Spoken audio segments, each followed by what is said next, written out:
So I'd like to thank the organizers very much, and thank you for having me, especially since this is my first time presenting at the PACE conference. Now, I'm sure that when you look on the program, you realize that my title is actually Wonderful Are Thy Works, Structural and Thematic Unity in Psalm 139.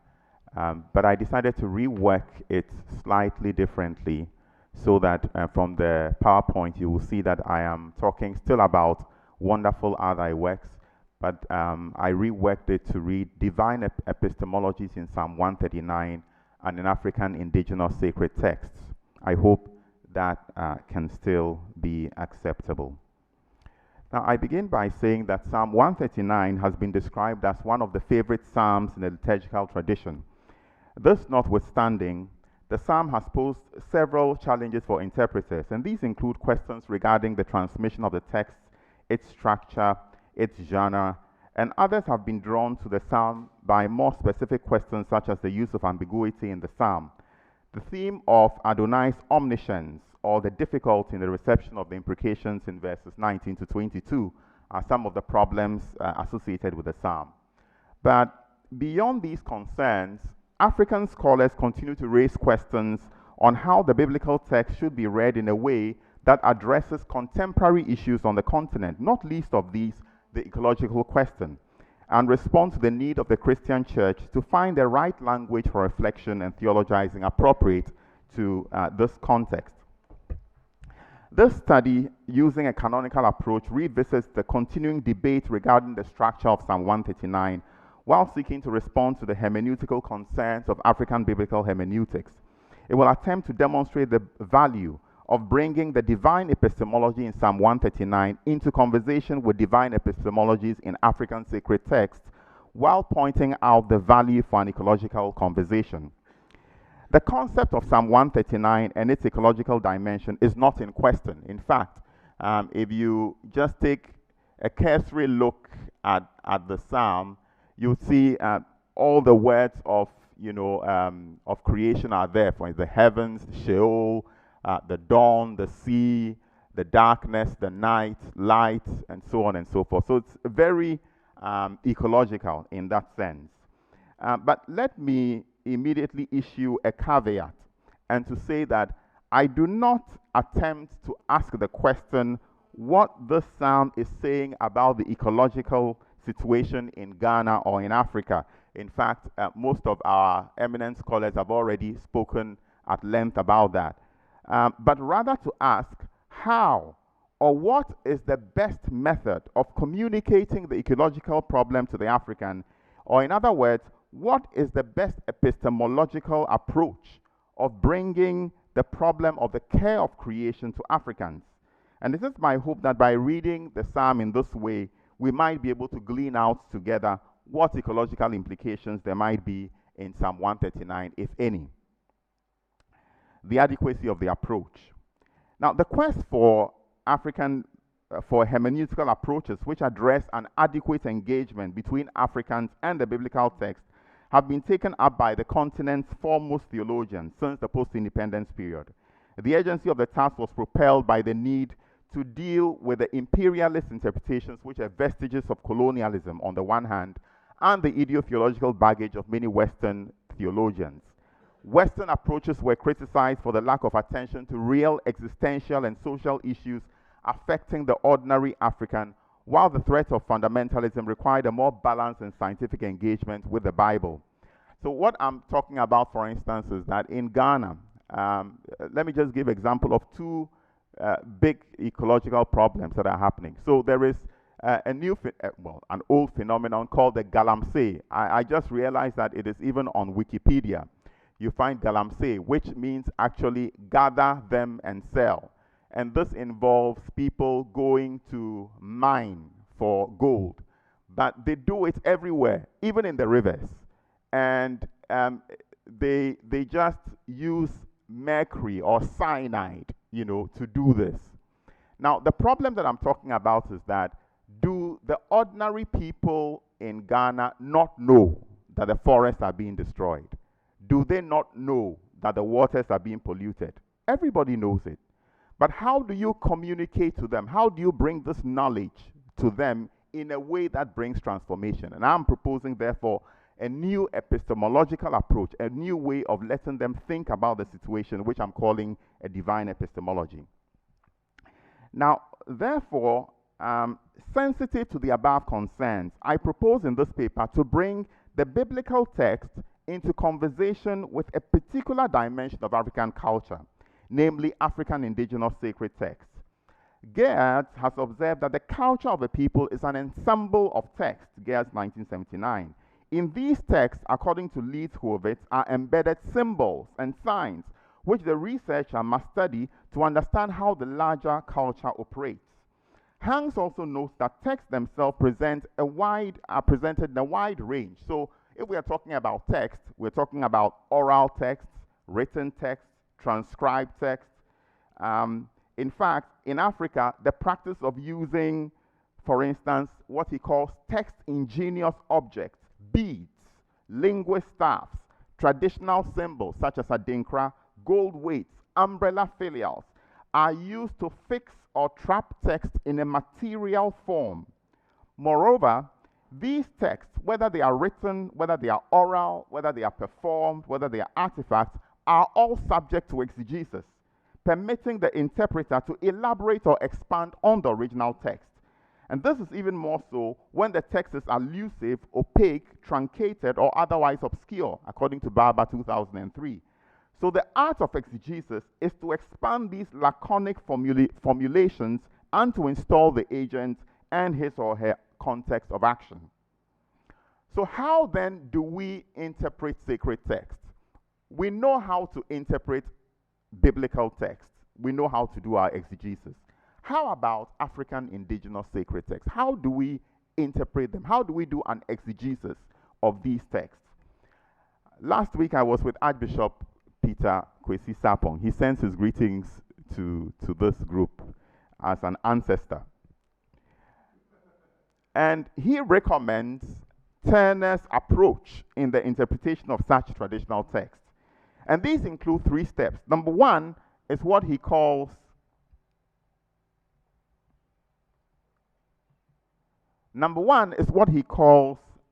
an exegesis of the text. I think I'm in the wrong slide. What he calls an exegesis of the text, and he says that by that, ask the African person what this symbol means or what this proverb means. So the indigene must say what the text means, what the symbol means. Secondly, he talks about the operational. And the operational, he says, the interpreter must independently, from what the indigene say, observe what the text is saying and analyze it. And the third one, he says, is a positional view. And he says, in which the interpreter observes the use of the text by the indigenes in different contexts in order to see what really they mean.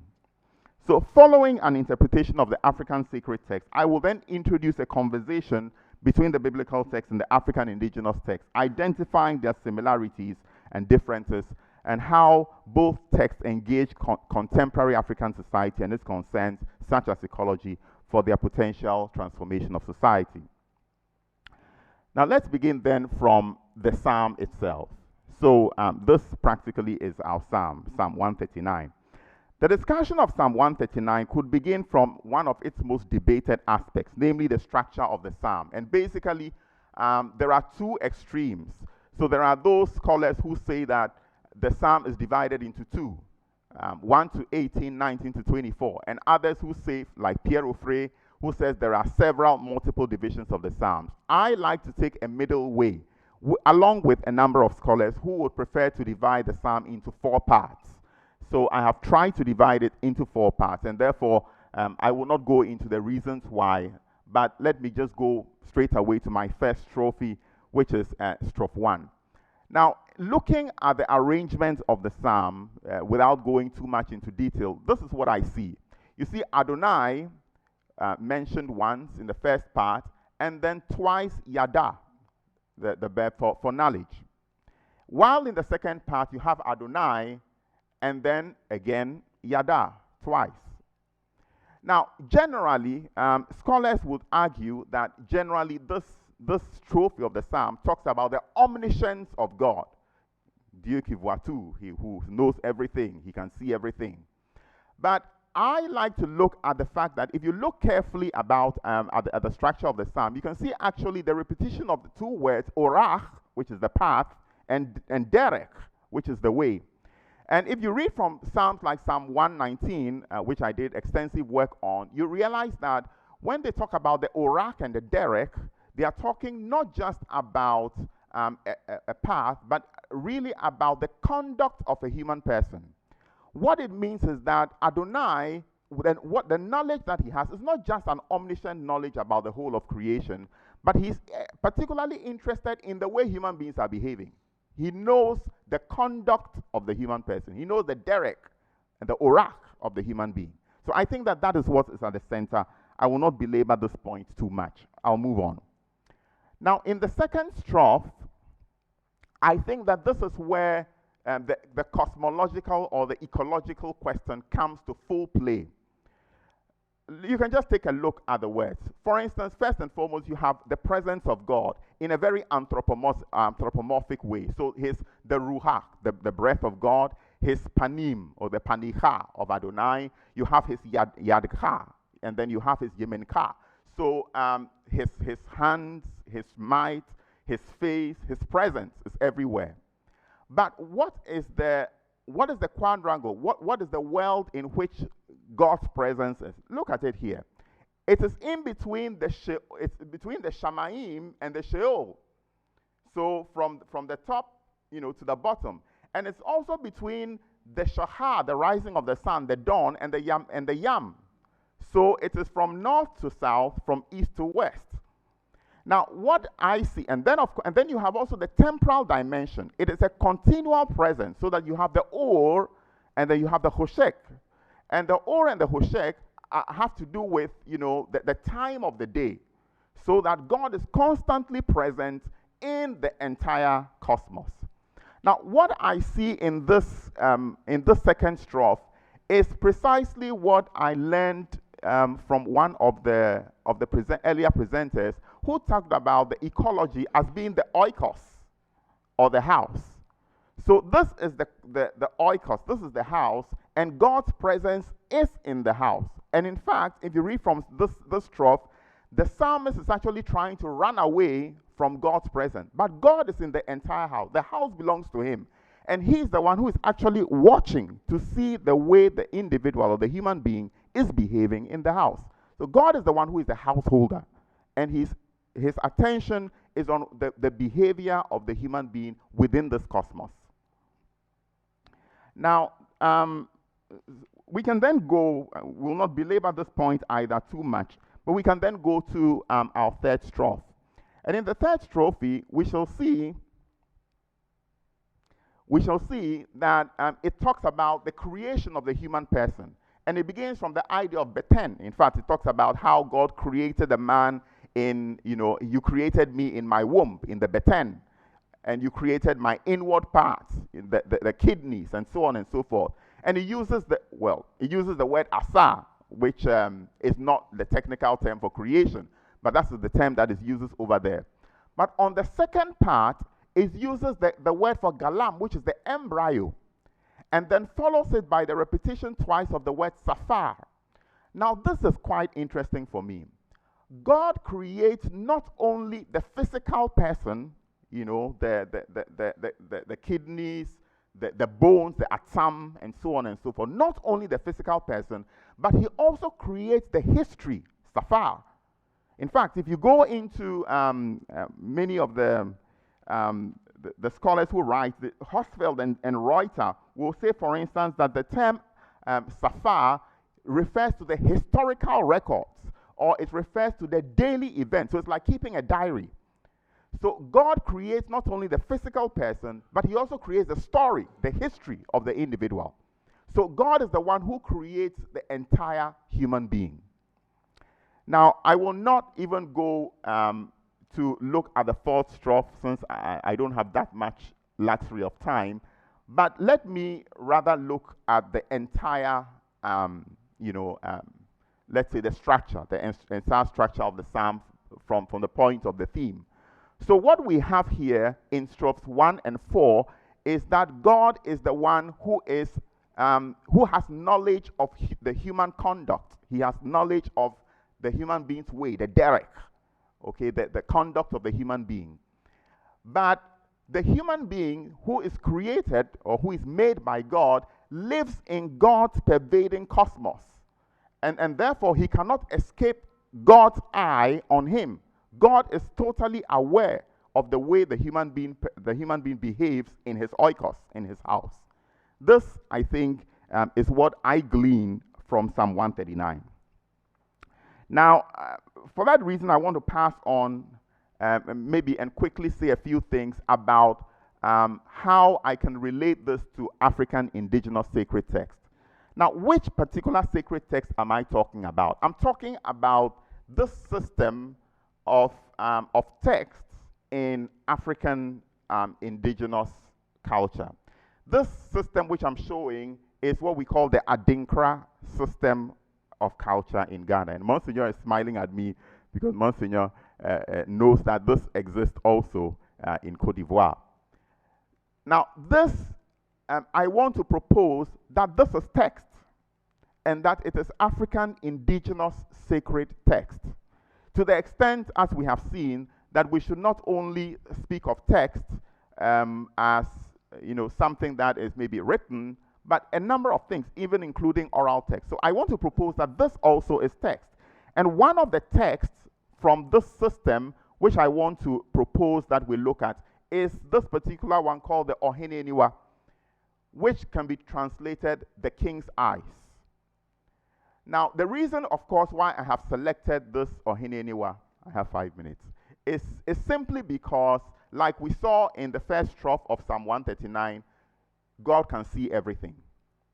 And therefore, we can see that this same idea we can find in this African indigenous sacred text. Now, if we were to explain it from the exegetical point, meaning that ask the African what this means, you'll see that different Africans will give different interpretations of this. For instance, the symbol means Ohene Niwa, which means the king's eyes. But some other people will say it means Onyankopon Eniwa hu unsem munsem, which means God's eyes sees beyond the physical realm. So you see that some will say that it has to do with the king. Others say it has to do with God. But on the epexegetical level, we can actually see that the king is God. So we can see that same anthropomorphism is being used, just as we saw in the psalm. The same anthropomorphism is being used also in this indigenous sacred text. Both God and the king are practically the same person. Now, I will not go into the full extent of it, but what do I learn, or what do I think are the ecological implications of this? Now, I'd like to suggest some ecological implications for reading this psalm. Psalm 139 places the human person in the center of the cosmos. However, God's eyes are constantly on him, scrutinizing his actions. This means the human person cannot pretend to do whatever he pleases. In fact, as the psalmist points out, God scrutinizes his ways and will duly reward or punish his infractions. Man might be at the center of the cosmos, but this center is an ethical center, and it's a center of responsibility. Secondly, the idea of the knowledge of God is similarly preserved in African indigenous sacred texts. The king has many eyes. It means that God also in African texts is scrutinizing human actions. And even if he does not immediately intervene, it does not mean that he is looking on unconcerned. God will hold man ultimately accountable for his actions in relation to the cosmos. And finally, man must also see himself as the eyes of the world and must see the world through God's eyes. This suggests a responsibility towards the one to whom he is subject. Man is not his own master and must respond to the one who watches the entire cosmos. In conclusion, let me recap the question I began with. How or what is the right epistemology with which to communicate the ailing ecological situation of the world to the African? I suggest that the African who is notoriously religious, must be spoken to with a sacred epistemology, a divine epistemology, which can be found both in the biblical text and in African indigenous sacred texts. I thank you for your attention. Merci de votre présentation. Permettez-moi donc de féliciter d'abord l'auteur pour son travail et la présentation sur les connaissances divines dans le psaume 139 que je connais un peu. En me référant à la copie du texte dont je dispose, il est difficile de dire en combien de parties le travail est structuré. Il n'y a notamment que l'introduction qui porte le numéro 1. Néanmoins, quelques grands axes se dégagent dès l'introduction. Donc, à l'aide d'une approche canonique, si j'ai bien saisi l'auteur, il veut revisiter le débat relatif à la structure du psaume 139, tout en cherchant une réponse aux préoccupations herméneutiques de l'herméneutique biblique africaine. À travers cette procédure, il compte pouvoir établir un dialogue entre la connaissance divine dans le psaume 139 et les connaissances dans les textes sacrés de l'Afrique. Pour cela, après avoir présenté la problématique de l'herméneutique biblique africaine, il fait quelques réflexions sur les textes sacrés et la culture de l'Afrique. Son étude du psaume 139 s'accentue sur une observation structurelle répartissant le texte en 4 strophes avec une attention particulière au mot-clé d'Erech, chemin, ou encore voie. Cette analyse structurelle aboutit à l'articulation de 4 constats. A. Adonai connaît les chemins du psalmiste. B. L'impossibilité de fuir devant Adonai.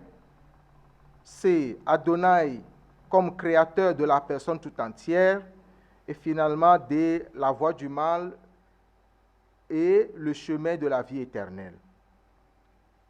Cette analyse du psaume 139 cette analyse structurelle du psaume 139 occupe une dizaine de pages contre 6 accordées à l'analyse des textes sacrés africains, notamment le symbole d'Adinkra. Excusez-moi si je ne prononce pas bien les mots, même si je suis africain, j'ai du travail à faire, je le sais.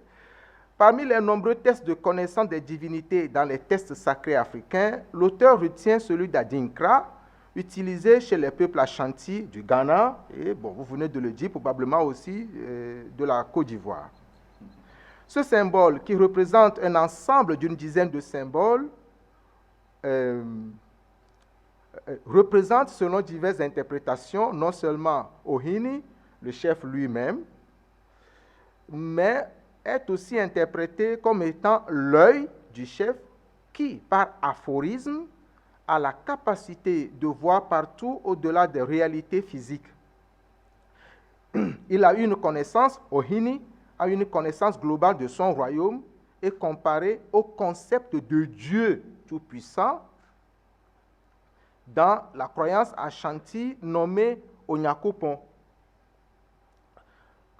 Onyakopon conçu à son tour de manière anthropomorphique comme un roi. Ohini, Onyakopon, nous sommes dans le contexte Ashanti. Ce dernier, Onyakopon, possède plusieurs yeux et voit depuis les cieux toutes les actions ou les activités humaines. En comparant Adonai, le Dieu d'Israël, le Dieu biblique dans le psaume 139, et Ohini, le chef divin dans le symbole de Adinkra, l'auteur voit des caractéristiques communes ou similaires. Et c'est ce qui justifierait, d'après lui, l'usage de ce symbole dans les pratiques chrétiennes, comme par exemple dans la liturgie. Donc, il cite l'exemple de ce symbole qu'on trouve dans la cathédrale Holy Spirit à Accra. À la fin de son exposé, le communicateur thématise la question de la transcendance de Dieu dans la conception chrétienne et de Onyakopon selon le concept de Dieu dans la langue Ashanti. Donc nous avons ici deux concepts, Ohini, Onyakoupon d'un côté, dans le contexte Ashanti, et Adonai. Et en citant Monseigneur Sarpon, un anthropologue, un évêque anthropologue, évêque émérite, anthropologue ghanéen, et qui observe que même si Onyakoupon a la capacité de voir les activités des êtres humains partout sur la terre, il prend distance et ne se mêle pas à leur vie quotidienne. Autrement dit, il fait une différence entre Onyakoupon et Adonai. Professeur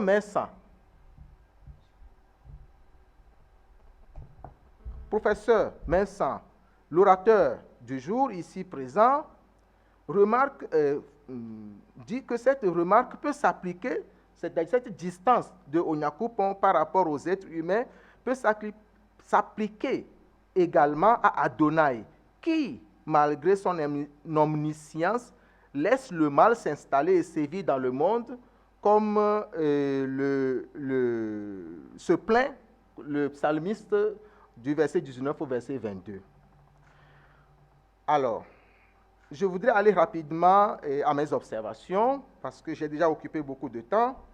Pour la publication, il me semble que le plan du travail ou le sommet doit être revu. Après l'introduction, je le dis une fois encore, je n'ai trouvé aucune numérotation des autres parties du travail. L'auteur il a échappé probablement à l'auteur de lire des publications de certains membres de l'APECA portant sur le psaume 139 et des groupes de psaumes qui abordent également les questions qu'il traite dans son exposé. Pour ne noter que ceux-ci, Jiska Hakizimana a étudié abondamment la structure du psaume 139 dans sa thèse qu'il a publiée depuis plus de 7 ans, je crois. Donc, c'est un confrère burundais qui est connu dans le cercle ici. Jean-Prosper Agbagnon a également fait une analyse profonde du psaume 139 en attirant l'attention sur les dimensions de l'espace et du temps dont vous avez parlé et en insistant sur l'expérience mystique. L'expérience mystique que l'auteur du psaume semble vouloir articuler. Pour moi, c'est un texte éminemment mystique. Hein, et je ne recule pas. J'ai également publié 2 articles, respectivement sur l'espace et le temps dans le psaume 139, dans cette conférence que j'ai donnée à SBL, à Saint-Andrew, en Écosse, et encore un autre article sur la triple relation, le croyant, Dieu et les ennemis, c'est en anglais, I, you and enemies.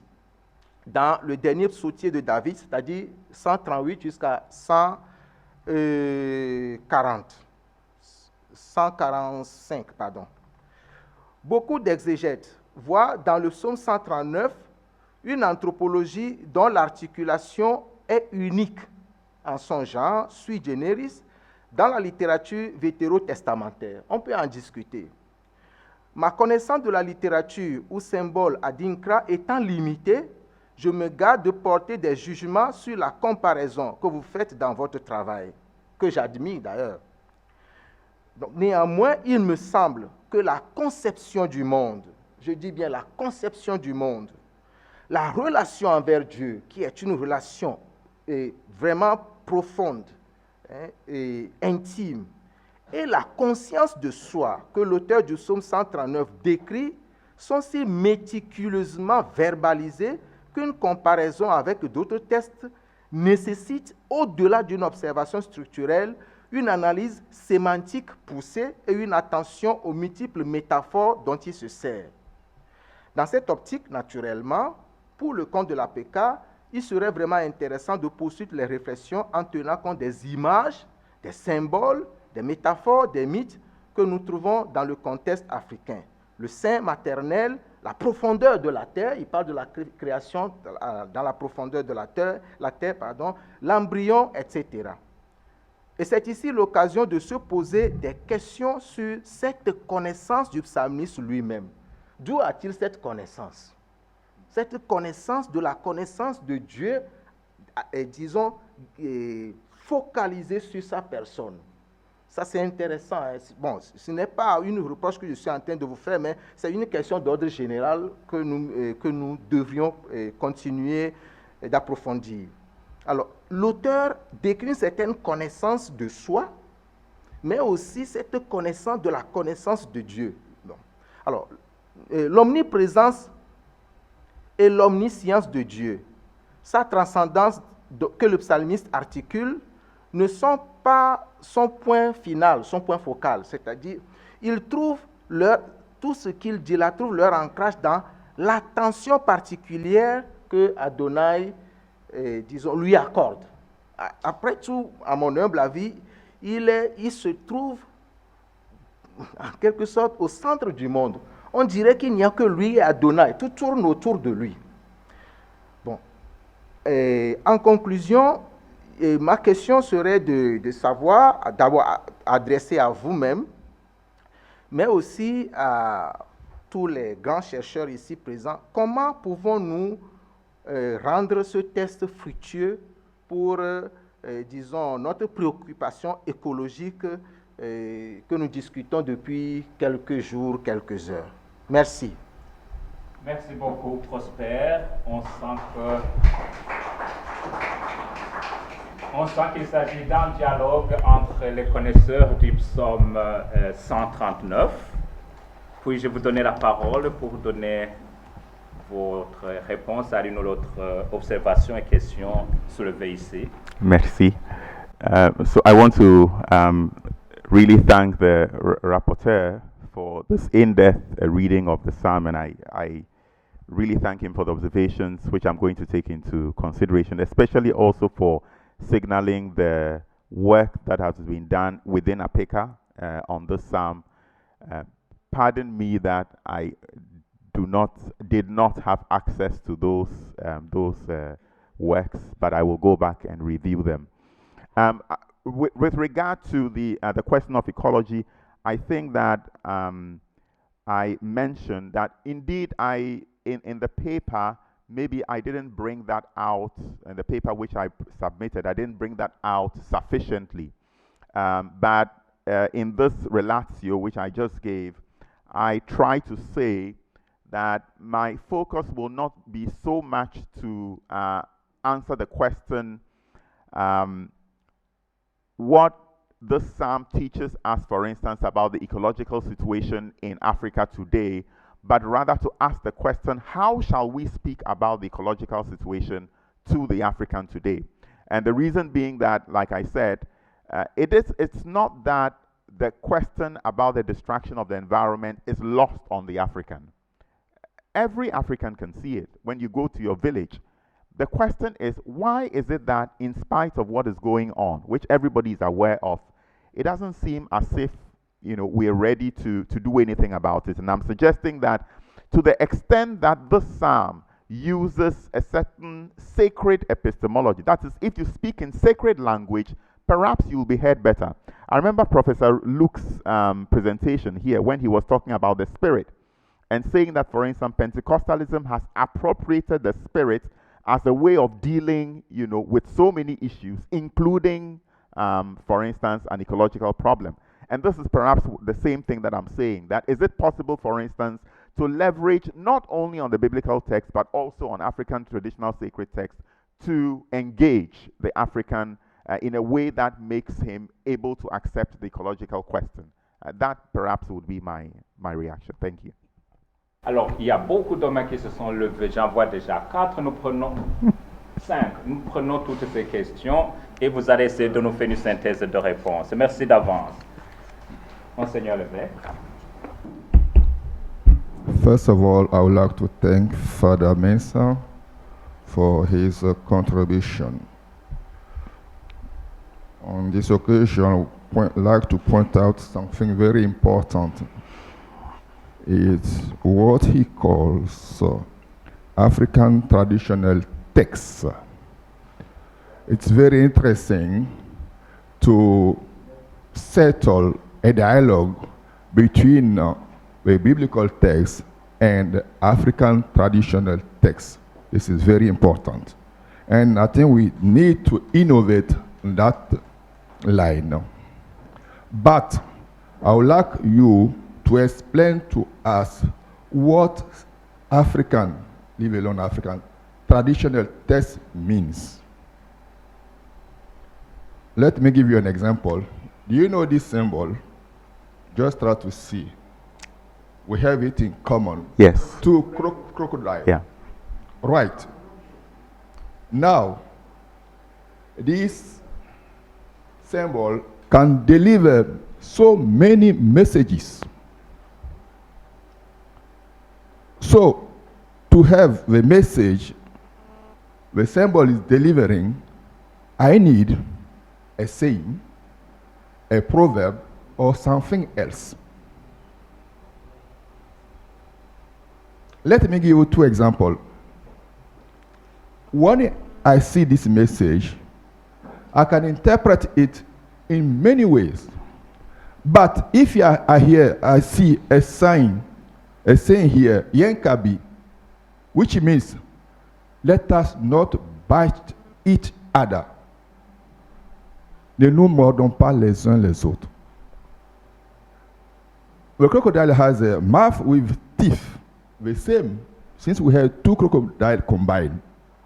So the saying say that if you bite me, since we have the same body, the pain I feel, you'll feel that pain too. So let us not bite each other. Right? And we have so many sayings accompanying this symbol. Now, there's a saying, as you demonstrated, and the image of a symbol. What exactly do you call African traditional text in the context of what we are dealing here today? Thank you. Merci. Nous prenons une deuxième question. Bon, à côté. C'est dans le même sens méthodologique. Et vous parlez de test secret ou sacré. Mais il n'y a pas que les tests, il y a aussi les paroles. Les contes, par exemple, je les considère comme des récits sacrés. Et peut-être les mythes, je pense que c'est... Voilà. Merci. Oui, troisième question. Merci. Ma question concerne l'herméneutique africaine. Et parce que dans le travail, il y a deux points importants, à part l'introduction et la conclusion. Et j'ai l'impression comme s'il manque un troisième moment, le moment de la réappropriation critique. Et puis par rapport à l'ordre du travail, il me semble que dans le contexte de l'herméneutique africaine, il y a la contextualisation, la décontextualisation et la recontextualisation. Oui, mais nous sommes en Afrique, hein? Nous sommes en Afrique. Oui. Oui. Alors, d'après cette perspective, on commence par le contexte africain, ce que vous avez appelé texte traditionnel africain, et après le contexte biblique, et dans le troisième moment, on fait dialogue critique entre la tradition africaine et justement l'autre contexte, pour ce cas, le contexte biblique.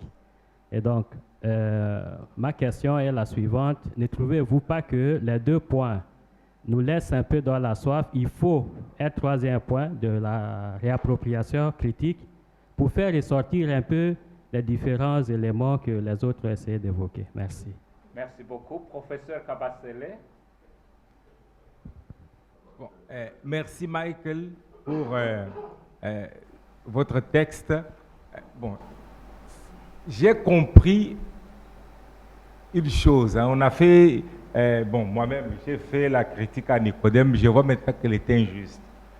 C'est-à-dire, notre thème était Bible et création. J'ai compris avec lui. Donc, maintenant, on essaie de écologie, etc., alors qu'on pouvait en rester seulement à Bible et création. Nicodème. Sorry. Et puis, ça, je viens de comprendre avec son texte. Bon, alors, même, voilà ma question, c'est sûr. Pourquoi vous utilisez le mot épistémologie? Pourquoi vous ne dites pas seulement divine knowledge? Oui, je pense que nous, les biblistes, hein, on doit éviter des concepts comme ça. Épistémologie, c'est-à-dire discours sur la connaissance. Or, vous voulez parler de la connaissance de Dieu. Bon, moi, je préfère des titres comme celui que vous aviez proposé avant. C'est-à-dire, bon, peut-être nous voulons faire de la philosophie ou quoi, mais je ne pense pas que ça doit nous caractériser. La connaissance de Dieu, ça va. Épistémologie, anthropologie, des gros mots, quoi. Voilà. Oui, il y a encore. On fera un round de ces deux questions en anglais et puis c'est bon. Thank you very much for giving me this opportunity. Yes, I want to thank Father Mike for his beautiful presentation. And I find very interesting this contextualization, bringing it down to the African context, the fact that the eyes of God sees everything. But you keep saying African text, African sacred text, but I'm thinking that it would be nice for you to specifically tell us which part of Africa, which culture of Africa, which tribe of Africa that this is coming from. I think it would be good if you do that. Thank you. Thank you. Voilà, prenez, et ça sera la toute dernière question. Allez-y. Okay. I want to thank Michael for two things. First, that Adinkra text, for me, is a revelation because I was working on a text also in Nigeria, in Sibid, very close, because this was the original alphabet. From there, very important symbols. So I didn't know that you had something like that in the Adinkra. Then, on the question of the text of Psalm 139 and the comparison with the Oyan Kopon, the author of Oyan Kopon is the eyes from the sky, sees everything. But in Psalm 139, it's not only the yada, the knowing, there is also the presence in verse 7, the Spirit of God, which is used synonymously with His presence, that is everywhere. And it may help you also to address that when you say He created. I think the word there is a kana, and some translate it as His possessing, and the other ways of translating. So that the emphasis is on His presence. Presence in everything, not just seeing, but also presence. Thank you. Merci beaucoup. Je vous remets la parole. Essayez de nous synthétiser une réponse en 3 minutes. Merci d'avance. Non, c'est bon, les questions, c'est fini. Allez-y.